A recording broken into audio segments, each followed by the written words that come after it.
A chama da vela à minha frente tremeluzia como se tivesse um sopro próprio, e o brilho vermelho rubi do Pinot Noir na taça refletia como um segundo sol. Era uma terça-feira à noite em março, mas o antigo palácio estava tão movimentado como se fosse fim de semana.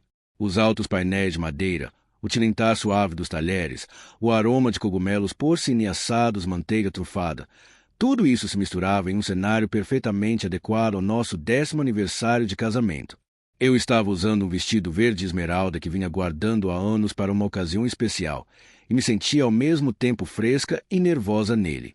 Pois, ultimamente, meu marido, Marty, costumava chegar tarde em casa, com um olhar retraído que eu não conseguia interpretar. Ele sorria agora, como só ele conseguia quando havia convidados por perto, mesmo estando sozinhos.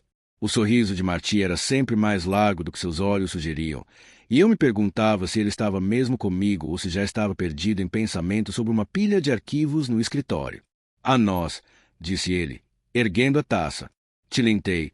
Ouvi o som claro e vibrante e tomei um pequeno gole. O vinho estava quente, suave, com um toque de groselha preta. Adorei imediatamente. Marty recolocou o copo, quase sem tocá-lo. Em vez disso, observou o ambiente, como se verificasse se ninguém estava nos incomodando. O cardápio começou com uma terrine de fazão e pera. Depois disso, um toque de sorvete de limão neutralizou o paladar.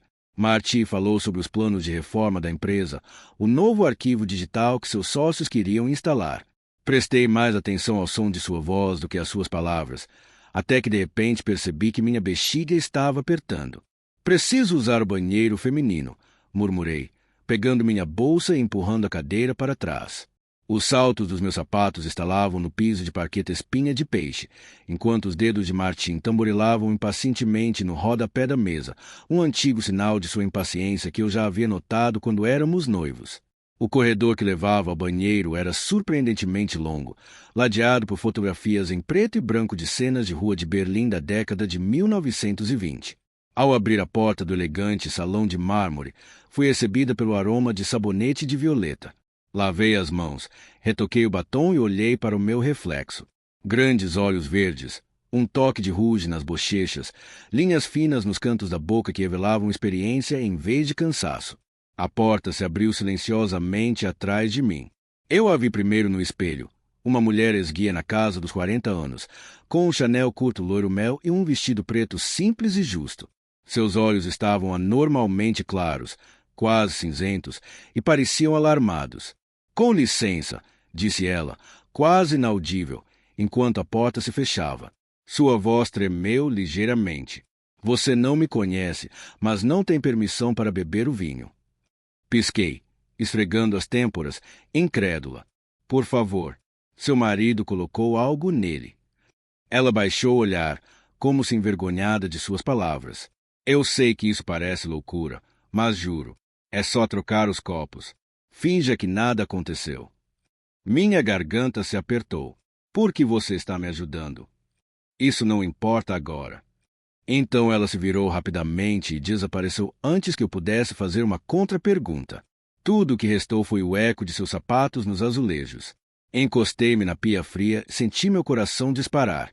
O comportamento de Marty nas últimas semanas, seu olhar ausente, o silêncio abrupto sempre que eu entrava na sala, tudo isso passou pela minha mente como um clarão de luz. Claro, o aviso daqueles estranhos parecia loucura, quase ridículo. Marty e eu tínhamos nossas crises, mas veneno? Ou algum tipo de droga? Não. Ou será que era? Respirei fundo e joguei água fria no rosto. Depois, alisei meu vestido e voltei para a mesa como se estivesse usando um. Um garçom trouxe uma bandeja de porcelana e eu não pude deixá-la cair. Martin deu um largo sorriso. Tudo bem. Assenti. Sentei-me e notei que nossos copos eram exatamente iguais, milimetricamente. Momento perfeito. Enquanto ele se debruçava sobre o ensopado de veado recém-servido por um instante, troquei de lugar com as duas taças quase casualmente, como se estivesse apenas verificando o ângulo do meu prato. Meu pulso estava acelerado, mas me forcei a fazer um comentário casual sobre o molho maravilhoso. Ele ergueu o copo, agora meu, cheirou e bebeu. Um arrepio percorreu minha espinha e um calor ardente se espalhou pelo meu rosto simultaneamente. Os 15 minutos seguintes se estenderam como massa molhada. A conversa de Marty fluía, mas eu ouvia cada respiração dele, procurando por um pigarro, um tremor. A princípio, não havia nada perceptível. Então ele fez uma breve pausa e massageou o pescoço. Acho que estou com dor de cabeça, murmurou. Suas pálpebras pesaram. Ele estendeu a mão para a garrafa de água, mas errou a alça. O copo tombou, pingando na toalha branca. Você está bem? Perguntei, meio em pé.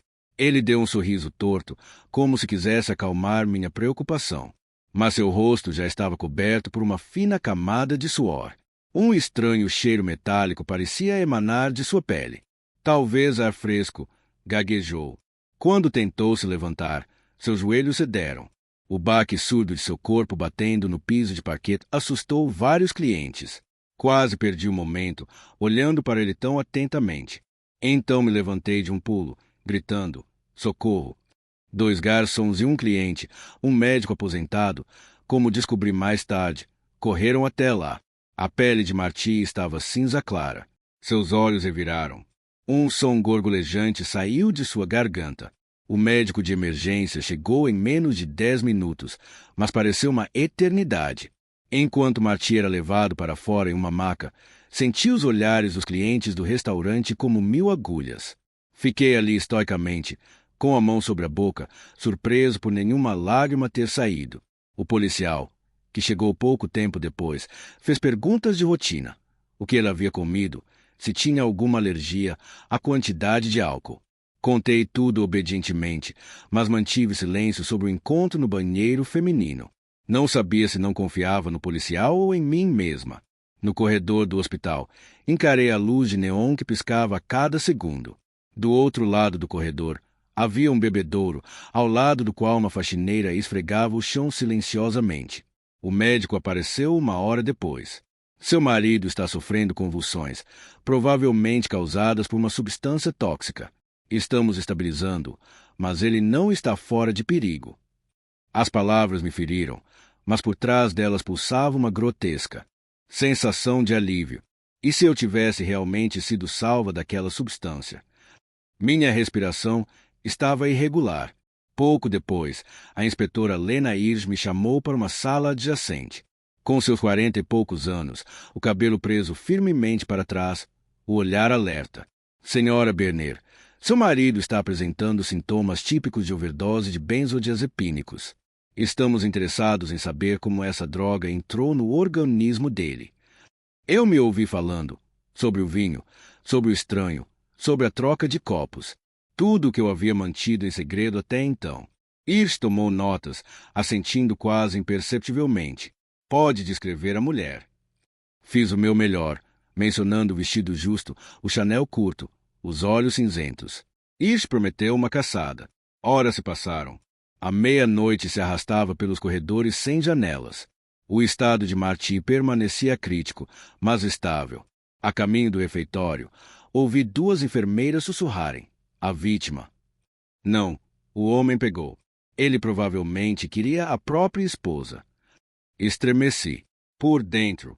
Seria tão transparente assim? Recolhi-me a uma sala de espera silenciosa e abri minhas mensagens. Nenhuma nova de Marty, claro. Mas bem no topo havia um número desconhecido. Desculpe, tive que desaparecer. Ele me notou. Tome cuidado. Nenhum nome. Nenhuma pista. Quando? Enquanto o amanhecer do dia seguinte se esvaía atrás das janelas, a inspetora Hirsch me chamou à sua sala. Ela descobrira que Marty havia sacado grandes somas de dinheiro da nossa conta conjunta em diversas ocasiões nos últimos meses. Um total de quase 80 mil euros. Havia também um seguro de vida de $500 mil, contratado apenas 3 meses, somente a meu favor. Senhora Berner, a senhora sabia disso. Meu estômago se contraiu. Não, sussurrei. Hirsch me olhou criticamente. Há evidências de que seu marido estava tendo um caso. Analisamos as câmeras de segurança do restaurante. A mulher que a alertou entrou no restaurante meia hora antes de você. Ela encontrou seu marido no bar. Eles discutiram. Ele lhe entregou o envelope. Olhei para ela, tentando entender o significado de suas palavras. Acha que ela era o caso? Talvez, ou talvez uma cúmplice que se arrependeu. Eu me sentia presa em um salão de espelhos, reflexos por toda parte, sem contornos definidos. De repente, pensei nas ligações de Martim para o escritório tarde da noite, quando ele achava que eu estava dormindo. No novo representante de atendimento ao cliente, que ele estava constantemente à espreita. De repente, tudo formou uma imagem que eu não queria ver. A ligação veio por volta do meio-dia. Martim tinha acordado, ainda atordoado, mas receptivo. Entrei no quarto com um nó na garganta. Ele parecia envelhecido. Seu rosto estava afundado, mas quando me viu, uma sombra passou por suas feições. Não alegria, mas defensiva. Você, ele começou, mas sua voz falhou. Sentei-me e peguei sua mão, que estava mole entre meus dedos. Por quê, Marty? Sussurrei. Os cantos de sua boca se contraíram. Eu não queria. Então ele olhou para o lençol, como se pudesse encontrar uma resposta ali. Um monitor apitou em algum lugar. Dívida. Ele finalmente suspirou. Eu pensei, o seguro. A dor daquelas palavras feriu mais fundo do que qualquer outra coisa. Você queria me matar. Era para ser rápido, sem causar danos. Ele fechou os olhos. Lágrimas rolaram. Soltei sua mão. Meus dedos queimavam como se eu tivesse tocado em ferro em brasa. Estranhamente, não senti raiva, apenas uma exaustão paralisante.